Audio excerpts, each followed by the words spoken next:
கர்த்தருடைய நாமம் மகிமைப்படுவதாக. ஆண்டவரும் அருமை இரட்சகருமாகிய இயேசுவின் நாமத்திற்கு மகிமை உண்டாகட்டும். இந்த நாளிலே தேவன் நம்மோடு கூட பேசுவாராக. நாம் எடுத்து வாசிப்போம் 2 பேதுரு 1ஆம் அதிகாரம், அதுல 18ஆம் வசனத்தை கூட வாசிப்போம். அவரோடு கூட நாங்கள் பரிசுத்த பருவத்தில் இருக்கையில் வானத்திலிருந்து பிறந்த அந்த சத்தத்தை கேட்டோம். எந்த சத்தத்தைங்க? மேல எழுதிருக்கு 17, இவர் என்னுடைய நேசகுமாரன், இவரிடத்தில் பிரியமாய் இருக்கிறேன் என்று சொல்லுகிற சத்தம் உன்னதமான மகிமையாய் இருந்து அவருக்கு உண்டாகி பிதாவாகிய தேவனால் அவர் கனத்தையும் மகிமையும் பெற்ற போது. அந்த சத்தத்தை கேட்கிறாங்க.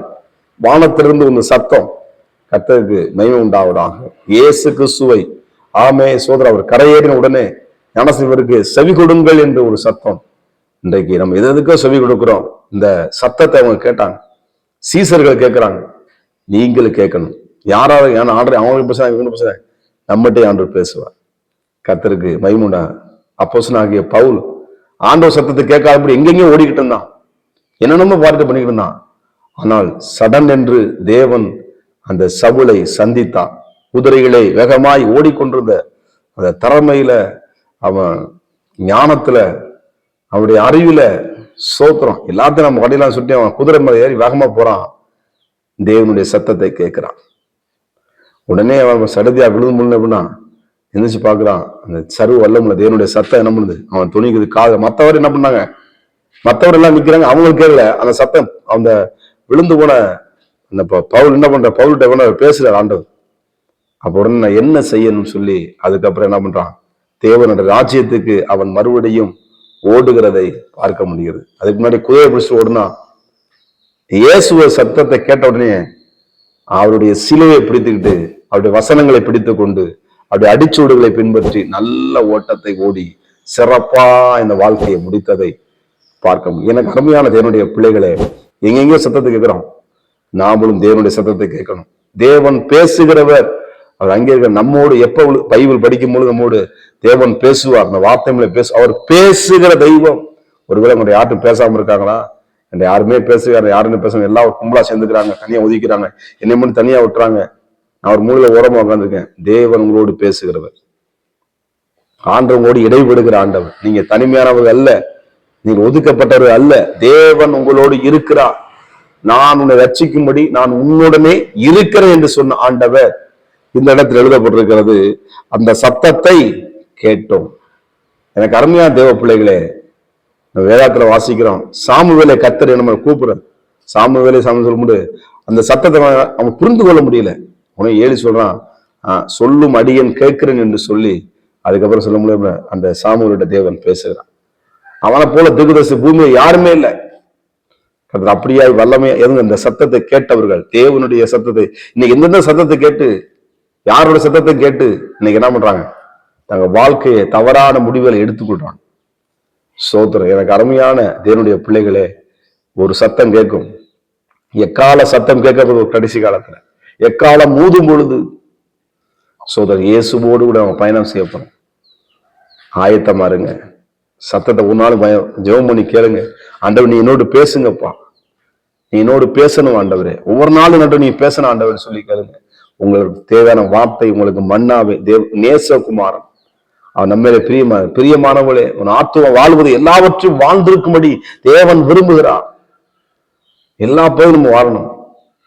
நம்ம ஆத்துமாவில், ஆவியில, சரீரத்தை எல்லாரும் வளர்ச்சி. எப்படி ஒரு குழந்தை உள்ள வகுத்திருக்கும் பொழுது ஸ்தோத்திரம், அந்த குழந்தை எப்படிதான் வளரும் பொழுது பார்த்தீங்கன்னா, அவன் ஸ்கேன் பண்ணி பார்த்துக்காங்க, ஒரு அசைவே இல்லை, அசைவு இல்லை, ஒரு கைகால் எல்லாம் இல்லை, உள்ள அப்படியே இதாயிருந்து எல்லா வகத்திலையும் வளர்ந்துதான் அந்த குழந்தை ஆரோக்கியம் வளரும். இவ்வளவு நாள் ஆரோக்கியத்தை வளர்த்த தேவன் இனியும் நம்மளை வழிநடத்த வல்லமை தேவனா இருக்கிறான். ஒருவேளை அப்போஸ்தலனாகிய பவுல் இந்த சத்தத்தை கேட்காம இஷ்டத்துபடி அவன் ஞானத்தில் ஓடிதானா, இப்படிப்பட்ட மகிமையான நிருபங்களை தேவனை சந்திக்க முடியுமா? எத்தனை நிருபங்களை அப்போஸ்தலனாகிய பவுல் எழுதியிருக்கிறார்.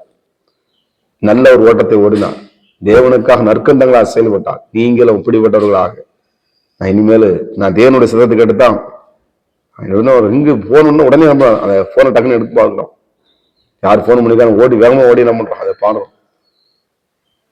யாரா கூட்டம் என்ன கேட்கிறோம். ஆனா தேவன் கூப்பிடும் பொழுது, தேவன் சத்தம் கொடுக்கும் பொழுது சொல்லும் அடியன் கேட்கிறேன்னு சொல்லுங்க.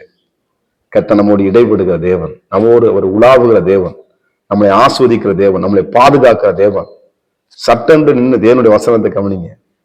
இந்த இடத்துல எழுதப்பட்டிருக்கிறது, சோத்திரம், பிதாவாகிய தேவனால் அவர் கனத்தை மகிமையும் பெற்ற போது, சோத்திரம், வானத்திலிருந்து பிறந்த அந்த சத்தத்தை, வானத்திலிருந்து பிறந்த சத்தம், நம்ம பூமிக்குரியவர்கள் அல்ல, வானத்துக்குரியவர்கள். நம்ம உலகத்துல நம்ம தேவன் நம்மளை மகிமையான இடத்துக்கு கொண்டு போக விரும்புகிறான். நம்ம எங்கேயே சில பேர் எங்கேயே நிரந்தரமா இல்லைங்க, ஒரு நாள் வரப்போகுது. நம்ம நிரந்தரமான பரலோகம் தான் நமக்கு நிரந்தரமான வீடு, இந்த பூமியில கிடையாது. எனக்கு அருமையான தேவ பிள்ளைகளே, ஆண்டவருடைய சத்தத்தை கேளுங்க. என்ன செய்ய ஆண்டவர்கள் உங்களுக்கு தேவையான வார்த்தைகளை கொடுத்து உங்களை ஆஸ்வதிக்க வல்லமையில தேவன். அவர் பேசுகிற தெய்வம், நீர் என்னை காண்கிற தேவன் என்று சொல்லி ஆபிரகாம் தன்னுடைய குழந்தையை பலியிடும் பொழுது, ஒரு வலையில உட்கார்ந்த கையில அந்த கத்தி எடுத்து ஓங்கும் பொழுது, ஆபிரகாமே பிள்ளையானவர்கள் கத்தியை போடாதே. சோத்திரம், இன்னைக்கு நம்ம ஓங்கி எடுத்தா உடனே தப்புன்னு போட்டு நம்ம வெட்டிடுவோம். அவனை பொறுமையான அந்த சத்தத்துக்கு என்னவா, அந்த சத்தத்தை மலையில ஏற வரைக்கும் அந்த சத்தத்தை அப்படியே அமைதியாவே, ஒருவேளை சத்தம் கேட்காம இருக்கான், நாள் கேட்கும், ஆனா கண்டிப்பா கேட்கும். ஆபிரகாம் மலையில ஏற வரைக்கும் வந்து கத்தியை தூக்க வரைக்கும் நம்மள சத்தம் கேட்கல. கத்தியை எடுத்து ஓங்கி வெட்டும் பொழுது, ஆபிரகாமே எனக்கு முன்பாக பயப்பட உத்தம, உன்னை நான் பெரிய ஜாதி ஆக்குன்னு சொல்லி அவனை ஆஸ்வதித்தா. தேவ பிள்ளைகளை, உங்களையும் அப்படியாக ஆஸ்வதிக்க அவளை பொறுமையோடு காத்துருங்க. நிச்சயம் உங்களுடைய பகுதியை, உங்களுடைய நேரத்தை கத்தர் கொண்டு வருவார், அற்புதங்கள் நடத்துவார், அதிசயங்களை செய்வார். அவர் சத்தத்தை கேட்டு செயல்படுங்க. கத்தர் நிச்சயமா உங்க வாழ்க்கையில அற்புதங்களை செய்வார். ஜெபம் பண்ணுவோம். பரிசுத்தம் கிருபை நிறைந்த நல்ல தகப்பனே, என் வாழ்க்கையிலே அற்புதங்களை செய்யப்படுவதற்கு நன்றி. உடைய சத்தத்தை உணவுகள் கேட்க உதவி செய்யுங்க. இயேசுவின் நாமத்தின் பிதாவே, ஆமென். God bless you. கர்த்தர் உங்களை ஆசீர்வதிப்பாராக.